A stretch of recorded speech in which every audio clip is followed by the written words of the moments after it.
So on Friday, we really kind of went back and just reviewed the concepts that Dr. Chopra had on her online modules, module 1 through 3. So kind of went back into the theory of anatomy, access preparation, her instrumentation process, her obturation process before we saw patients on Saturday and Sunday.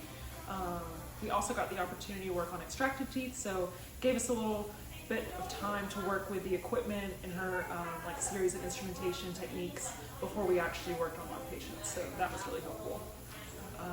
And then Saturday and Sunday was probably two of my favorite days that we got to work on patients, which I think is a very unique part of this program, and that's really unlike any other CE that I've found. I feel like Endo is one of those things that you really just need to practice and do yourself, and it gives you a great opportunity to ask questions while the patient's there in a comfortable setting, so I've really enjoyed it. Yeah.